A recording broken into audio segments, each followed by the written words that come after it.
আলাইকুম, কেমন আছেন সবাই? আশা করি মহান আল্লাহ তাআলার দয়ায় সকলে ভালো আছেন আর আপনাদের দোয়ায় আমরাও ভালো আছি। শুভ সকাল, আমার নতুন একটি ব্লগে জানাই সকলকে স্বাগত। সকাল সকাল উঠে বরমশাইয়ের জন্য টিফিন বানানোর আজকে প্রিপারেশন চলছে। তো আমি আপনাদেরকে এই টিফিন বানানোটা দেখাই না, আজকে ভাবলাম দেখাই, কারণ আজকে আমি একটা অন্যরকম রেসিপি ট্রাই করলাম। তো আমি এভাবে কোনো দিন ট্রাই করিনি, এটা ফার্স্ট টাইম ট্রাই করলাম, দেখি কেমন হয়, খেতে টেস্ট হয় না কেমন হয়।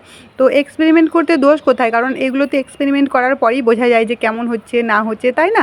তো আজকে আমি পোড়া সবজি দিয়ে ওর জন্য রান্না করব। কালকে আমি ভিডিও দিতে পারিনি, তো কালকে আমার শরীরটা একটু খারাপ ছিল, ভালো লাগছিল না, অত এনার্জি ছিল না, আর ভীষণ গরমে আমার শরীর খারাপ করছিল, মাথায় যন্ত্রণা করছিল, ওই জন্য আমি কালকে ভিডিও দিইনি।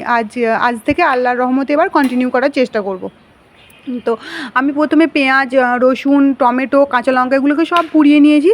আর পুড়িয়ে নেওয়ার পরে খোলাগুলো সুন্দর করে পরিষ্কার করে নিলাম, আর পরিষ্কার করে নিয়ে পিস পিস করে কেটে নিয়ে সেগুলো এবার মিক্সিতে দিচ্ছি, ওটার একটা পেস্ট বানাবো বলে। তো এই পেস্টটা আমি কি করব বলুন তো, এই পেস্টটা আমি রান্নায় ইউজ করব, যেগুলো কাঁচা কাঁচা ইউজ করি না কেটে, যেরকম পেঁয়াজ, টমেটো, লঙ্কা সব কিছুই, তো সেগুলো আমি আজকে পুড়িয়ে বানাবো। আর আজকে আমি মুসুর ডাল দিয়ে এই তরকারিটা বানাবো। তো মুসুর ডালটাকে প্রথমে আমি 1 সিটি মেরে নিয়েছি, আর একদম 1 সিটি মেরেছি, কারণ মুসুর ডাল সিটি প্রেসারে দিলে তো সিদ্ধ হতে তো বেশিক্ষণ টাইম লাগে না। আমি প্রথম থেকেই মুসুর ডালটাকে সিদ্ধ করে রেখে দিয়েছিলাম, আর এই পোড়া মশলাগুলোকে, পোড়া সবজিটাকে রেডি করে নিলাম, পেস্ট বানিয়ে নিয়েছি।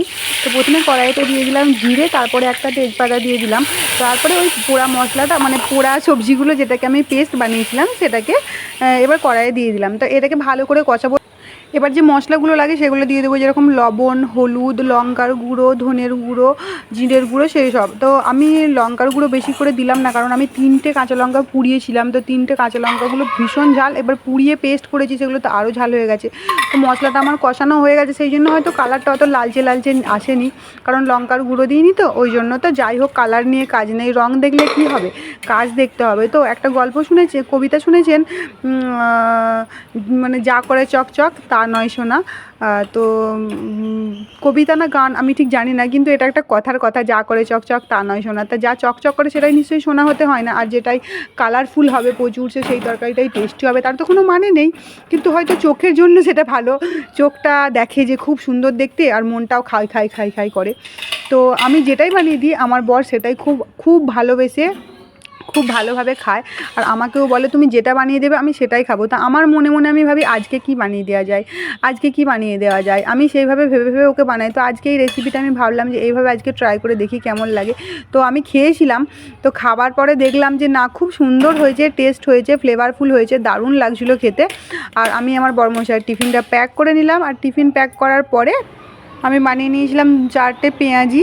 তো তাড়াতাড়ি করে বানিয়েছিলাম, আমার লেট হয়ে গিয়েছিলো, তো ওটা আমি দেখাতে পারিনি। তো পেঁয়াজি মুড়ি খাবো আমরা, আর আরিয়ানকে টোস্ট মুড়ি দিয়েছি। আরিয়ান মুড়ি নিয়ে আজকে কি কাণ্ড করেছে জানেন, অর্ধেক মুড়িও হাওয়াতে উড়েই গেছে। তো মেঘ করেছে সকাল থেকে, রোদ ওঠেনি, এত গরম এত গরম কি বলবো, মনে হচ্ছে যেন প্রাণটা বেরিয়ে চলে যাবে। আর এইদিকে আরিয়ানের একটা নতুন ফ্রেন্ড হয়েছে, আরিয়ানের পুরনো ফ্রেন্ডগুলো এখনও আসেনি, জানি না আজকে আসবো বলছে, কি জানি কি আসবে নাকি। তো ওই যে দাদু হচ্ছে ওর ফ্রেন্ড, মানে বন্ধুত্বর কোনো বয়স হয় না সেটা আমি বুঝতে পারছি। ওই যে দুজনে মিলে একসঙ্গে সব সময় দাদুর পিছু পিছু ঘুরছে, দাদু কাজ করছে, ও ওখানে দাঁড়িয়ে আছে, দাদু এটা দাদু সেটা। তো আমি এদিকে রান্না করছি, আর ওই দাদুর কাছে একটু আছে, আমি একটু শান্তিতে রান্নাটা করার চেষ্টা করছি, কিন্তু শান্তি পাচ্ছি না, যে দাদুর কাছে থেকেও কি না কি বদমাইশি করছে। তো আজকে আমি রান্না করব সজনে ডাঁটার তরকারি। তো সজনে ডাঁটা অনেকগুলো ছিল, তো ভাবলাম আজকে সজনে ডাঁটার তরকারি করি সজনে ডাঁটা দিয়ে। আর সর্ষে, পোস্ত আর কাঁচা লঙ্কা একসঙ্গে বেটেছি, খুব ভালো লাগে ওরকম করে খেতে, জানেন তো। এটা আমি সর্ষে পোস্ত দিয়ে বানাবো, সেটা এখনও বাটা হয়নি, সেটা বাটবো।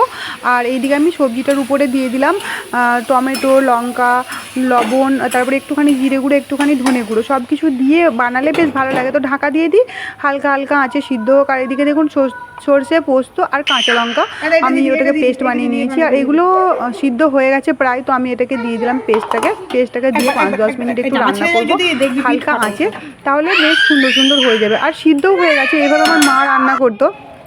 আমার আমার মা রান্না করে এইভাবে সর্ষে দিয়ে, শুধু খেতে খুবই ভালো লাগে। আর এই সজনে ডাঁটা যে কী উপকারী সেটা তো বলে বোঝানোর কোনো কথা নেই, ভাষা নেই। মাংস, মাছ, দুধ সবার থেকে বেশি উপকারী তো এটাকে তো ফেলা যায় না। তো সেই জন্য আমি রান্না করে নিলাম। আর এইদিকে আর রান্না হচ্ছে আমার ডিম আলুর কষা কষা রান্না করবো আজকে। ঝোল নয়, ঠিক বেশি ঝোলও নয় আর বেশি একদম মাখা মাখাও নয়, মিডিয়াম। তো সেই জন্য আমি আলুটাকে ভেজে নিচ্ছি। আর আলু ভেজে রান্না করলে ডিম আলু তো এমনি সাদা সাদা হয়, মানে পানি পানি হয়।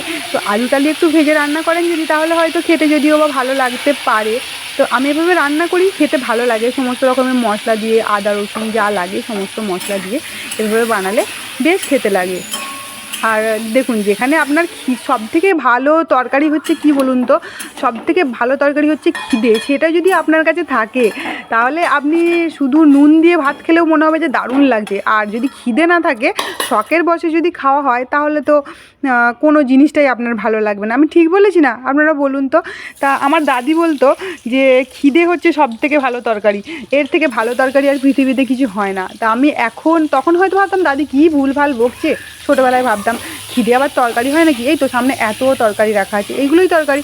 এখন বড় হয়ে নিজে সংসার করছি, এখন বুঝতে পেরেছি হ্যাঁ দাদি ঠিকই বলতো যে খিদেটাই হচ্ছে সবথেকে বড় তরকারি। সেটা না থাকলে হয়তো কোনো খাবারই মজা লাগে না। তো আমার ডিম ভাজাও হয়ে গেছে আপনাদের সঙ্গে গল্প করতে করতে।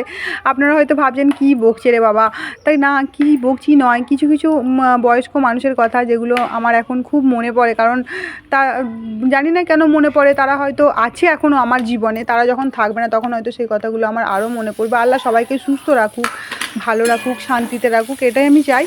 তো আমি তেলেতে প্রথমে পেঁয়াজ দিয়ে নিলাম। আর পেঁয়াজ দেওয়ার পরে আমি একটা মশলা করে রেখেছিলাম, পেঁয়াজ, তারপরে টমেটো, একটু আদা রসুন এইসব দিয়ে, তো সেই মশলাটা আমি দিয়ে দিলাম।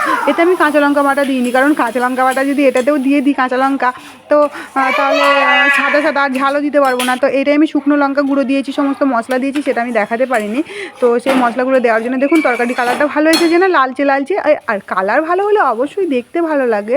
সবাই কালার ভালো যে রেস্টুরেন্টে খাবারগুলো খেতে যান, যদি সাদা ফ্যাট ফ্যাটে করে যেটা যা কালার না হয়ে দিয়ে দেয়, ভালো লাগবে কি? আমরা কি খাবো? আমরা খাবো না। তো আমি বাড়িতে রান্না করছি, যেভাবে খুশি রান্না করছি, চলে যাবে, তাই না? আর এই ডিমের কালারটা খুব সুন্দর আছে। আর সরষের তেল আমি এখন ইউজ করছি, জানেন তো, কারণ আমি সাদা তেল ইউজ করছিলাম, আমার ভালো লাগছিল না। সাদা তেলে আমার মনে হচ্ছিলো যেন গ্যাস হয়ে যাচ্ছে, সাদা তেলটা বেশি হজম হচ্ছে না, সাদা তেলটা শরীরের পক্ষে ভালো নয়। তো সেই জন্য সেটাকে চেঞ্জ করে আমি এবার সরষের তেল নিয়েছি। আর সাদা তেল অবশ্যই নিয়ে এসেছি, যেটা আমি শুধুমাত্র ভাজাভুজি এসব করবো। তো আপনাদের সঙ্গে গল্প করতে করতে আমার রান্নাও হয়ে গেছে। দেখুন কি সুন্দর কালার এসেছে না? আর টেস্ট করে দেখলাম যে না, খুব সুন্দর হয়েছে। আর আরিয়ান এইদিকে গোটা ঘর মায় খেলনাবাটি ছড়িয়ে রেখেছে। আমি কিছু বলবো না, কারণ ভীষণ রোদ বাইরে, ওকে বাইরে ছাড়লে অনেক দুষ্টুমি করবে। আর ঘুমিয়ে গেছিলাম, তো ঘুম থেকে উঠে দেখি আমি একটা কাণ্ড করেছি, জামা কাপড়গুলো তুলতে ভুলে গেছি। যখন বৃষ্টি পড়ছিল, আমি যখন আমার জামা কাপড় মানে বাইরে আমি একটু আম রোদে দিয়েছিলাম, তো সেগুলো তুলতে গিয়েছিলাম।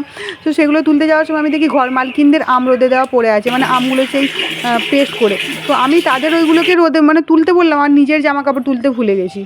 তো আজকে আমি বিকেলবেলার সময় রান্না করে নিচ্ছি ভাত আর বেগুন পোড়া, তখন তো তরকারি বানিয়েছি। আর এইদিকে দেখুন আমি আমের আবার আমসত্ত্ব বানিয়েছি। অনেক আম পড়েছিল, তো ঘর মালকিনরা অত কুড়িয়ে নিয়ে যায়নি, পড়েই ছিল। আমি অন্য লোকেরা কুড়িয়ে নিয়ে যাবে কেন, আমি কুড়িয়ে নিয়েছি। আর এদিকে শুকনো আমের শুকনো বানিয়েছি। তো আজকের ব্লগটা এই পর্যন্ত। সকলে সুস্থ থাকবেন, ভালো থাকবেন, খুদা।